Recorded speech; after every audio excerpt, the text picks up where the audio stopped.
Fa la la la la, the Yuletide Tales. Come along and enjoy.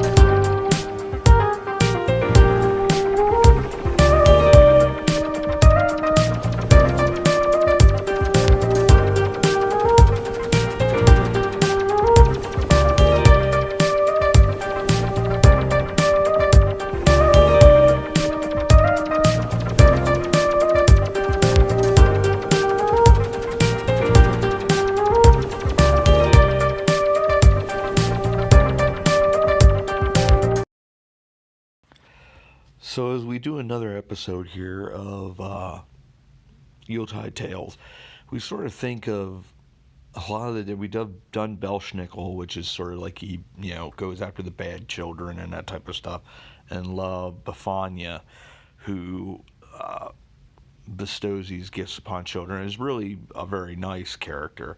But there are a lot of characters. Krampus comes to mind that are sort of terrifying. This seems to be, to a degree, a tradition with a lot of European characters. You have your kinder ones like normal Santa Claus, St. Nicholas, and La Befania that we talked about. But some of these, like with Santa Claus here in the U.S., and I think in general, St. Nicholas, if you were bad, you got a lump of coal, that type of stuff. So it's sort of encouragement to behave. Some of these European tales, though, take quite a darker turn, and we're going to talk about an Icelandic character that is very much like the Krampus character, but this happens to be more of a beast than anything. So today we're going to talk about Jólakötturinn. I believe I'm saying that correctly. I've had trouble. It's one of those. Some of the Icelandic words, Welsh words, have very unique pronunciation, but Jólakötturinn. This cat creature is very fashion-oriented, apparently. So the tale goes that on the days before Christmas, whether it's 14 or 7 days, this Jólakötturinn will go around people's houses and look in their windows and see whether the children and adults have been bestowed gift-wise something, a package that looks like it's clothing.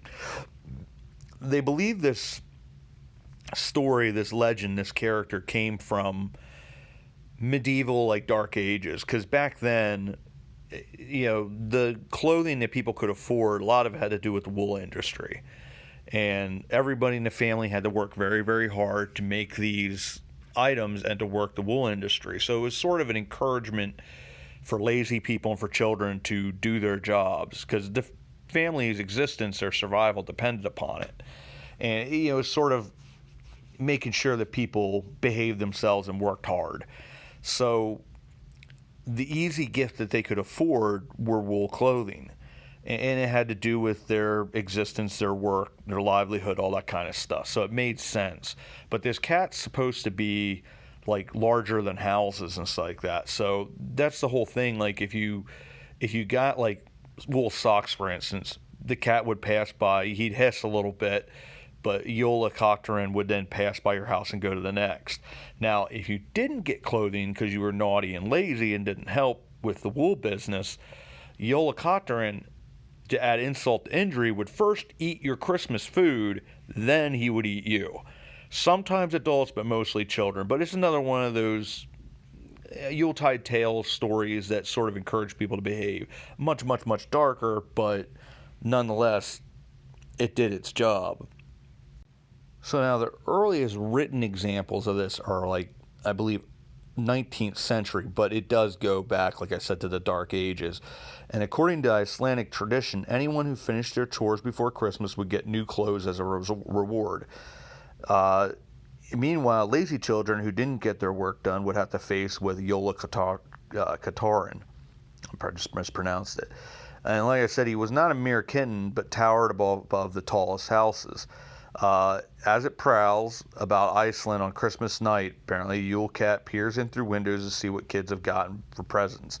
And once again, like I said, if it's new clothes, great. If you didn't, you're getting eaten. So, and one of the things, like in legend as well, Jólakötturinn was owned by the trolls Grilla and Lapula, which I think I'm pronouncing that correctly, and their 13 children, who are collectively known as the Yule Lads.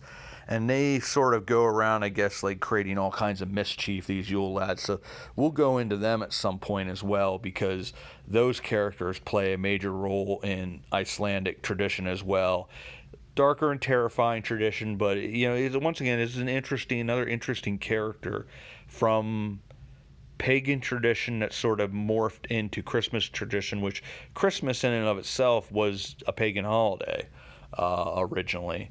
So it all sort of melds together with these different traditions and stories, and like I said, a lot of them are behavioral by nature, like teach people like, hey, you better behave, or you're going to get a lump of coal. In this case, you're going to get eaten and your Christmas dinner before you, so have fun with that. But we think we have it bad here in America, but Iceland, whew, watch out for Jólakötturinn.